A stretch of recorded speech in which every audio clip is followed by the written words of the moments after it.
नमस्कार, जैस भारत न्यूज में आपका स्वागत है। मैं हूं आपके साथ Gaurav Jha. Doctor Anthony Fauci. Bharat जैसे देश में कोरोना संक्रमण के मामले बड़ी तीव्र गति से बढ़ रहा है। कोरोना संक्रमण के चेन को रोकने के लिए बाइडेन प्रशासन के चीफ मेडिकल ऑफिसर और महामारी एक्सपर्ट डॉक्टर एंथनी फाउजी ने कहा कि भारत में कुछ सप्ताह का लॉकडाउन कोरोना वायरस के संक्रमण के चेन को तोड़ सकता है। दूसरी बात, उन्होंने वैक्सीनेशन की बात कही। तीसरी, मेडिकल में सुधार की। तो भारत जैसे अत्यधिक आबादी वाले देश में कोरोना वायरस का संक्रमण बड़ी तीव्र गति से फैल रहा है। पहली बार की तुलना में दूसरी बार कोरोना वायरस संक्रमण के मामले बड़ी तेजी से पांव पसार रही है।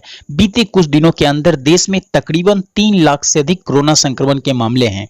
बता दें कि 24 घंटे के दौरान तकरीबन 4 लाख के आंकड़े सामने आया है।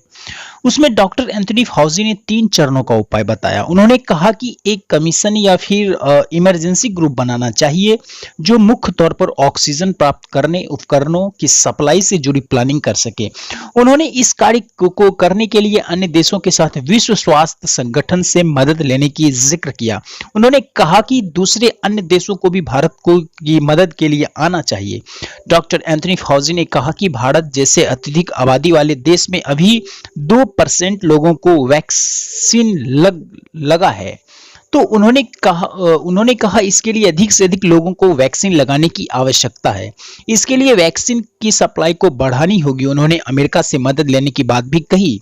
आपको बता दें कि डॉक्टर एंथनी फाउजी वैश्विक स्तर पर कोरोना जैसी महामारी को रोकने के लिए काम कर रहे हैं।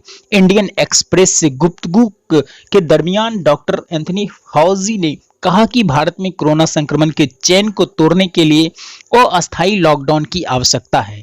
बता दें कि अमेरिकी राष्ट्रपतियों के साथ काम कर चुके डॉक्टर एंथनी फाउजी ने कहा कि भारत में कुछ सप्ताह का लॉकडाउन संक्रमण की चेन को तोड़ सकता है। ये कहना है दुनिया के सबसे बड़े डॉक्टर एंथनी फाउजी का।